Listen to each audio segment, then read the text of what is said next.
Good Thursday morning to you. Time for another GoldMiners radio update.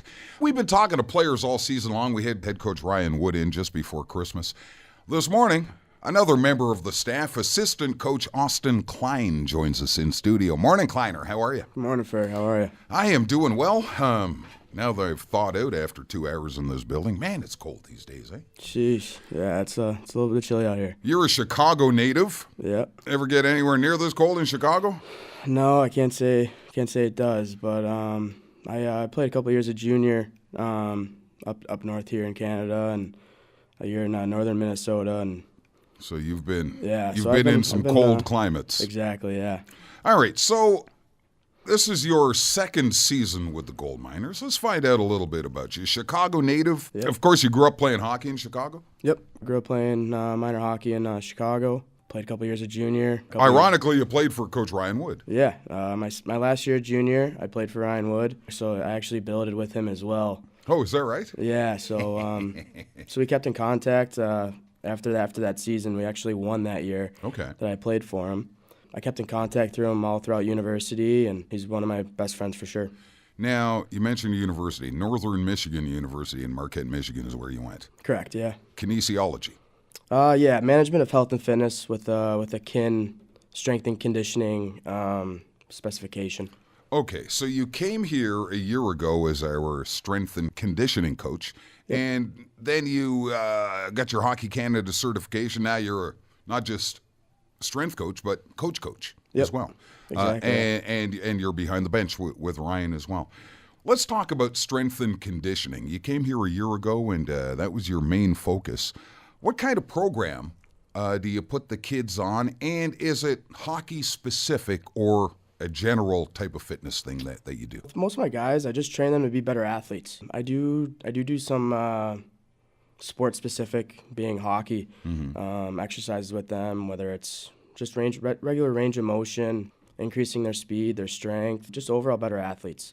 Last year, I came in halfway through the season, and we saw dramatic increases of strength and speed. So the team figured that it'd be great to have me back, and I'm happy to be back. Okay, so I remember last season talking to you about the program, and you as you mentioned, you joined the club halfway through.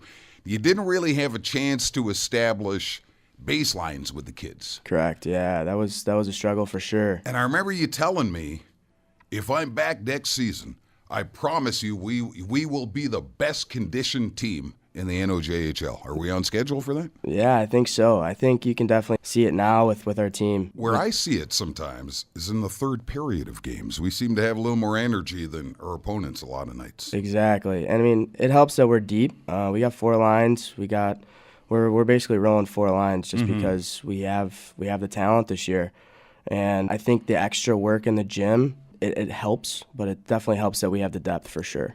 Okay, now for some younger athletes, like we have some tremendous female hockey players here in Kirkland Lake that are doing well, a lot of them off in university and whatnot. But for some of the youngsters around town, if you could give them sort of an overview of what they should be attempting to do in the gym, what would you suggest to them? It just depends on the kid. Depends on what sport they're playing. Like say a 13, 14-year-old hockey player. Just be active. Be the best athlete you can be. Be an overall athlete, because at the end of the day, if you look at professional athletes right now, they're the best athletes. They're not just the best at that sport. They can run, they can jump high, they can lift weights. And a lot of it is technique as well. Working on technique at a younger age will definitely benefit long term for sure. Now, would you advocate strength training or more of a stretching program for the younger kids? Both. If you started at a younger age, you're going to be above the curve. A lot of people think that, hey, young kids shouldn't lift at a younger age, and studies show that that's not really the case. You have to focus on technique first, get the technique down, and then progressively work into heavier weights for sure. I mean, the studies have shown that kids that are working out at a younger age and lifting and working on range of motion and stretching, those are going to be the kids that succeed and go over the hump. And I think you're telling me for the younger kids too, don't try it on your own. Get a trainer working with you, someone who knows the proper techniques, so Because you can injure yourself with bad technique. Oh right? my gosh, yeah, it's crazy. Think about all the injuries people have just trying to lift weights that have no idea how to lift weights. Lifting a suitcase with it, Exact- bending your knees properly, and whatnot, throw your Exactly. back out. Exactly, And Ferg. whatnot. Enjoying your time in Kirkland Lake? Yeah, you know what? Everyone's very welcoming here. I don't really get to go out in the public as much as I would like to, just because I'm at the rink all the time working with the guys and stuff like that. But that's what I enjoy the most. We got a really good group of kids here. I get along with everyone. It helps that I'm closer to their age. We got an interesting age gap in coaching staff here. We got Coach Tom, who's a little bit older. Tom's as old as dirt. Yeah, he's my Gramps. Scotty's all the boys' Gramps, but Tom's a wizard, man. He's very knowledgeable, and he's taught me a lot Tom's a good mentor. since I've been here. Yeah, Tom's a good mentor, and he's embraced the role too, which is good to see. yeah, he's a great guy for sure. Austin Klein in studio, assistant coach with the Kirkland Lake GoldMiners. Couple of games on the go this weekend. Saturday night at home against the Cochrane Crunch. Always a good big night against Cochrane when Lenny brings his troops to town. Then we head to Hearst Sunday afternoon for a 4 o'clock start up there, and we look to avenge last weekend's loss to the Lumberjacks. Yeah, hopefully the boys can come out buzzing and get a couple points there, and hopefully we can get a weekend sweep. Get rolling again. Exactly. Thanks for doing this, Kleiner. Hey, thanks again, Ferg. I appreciate it. All right, man.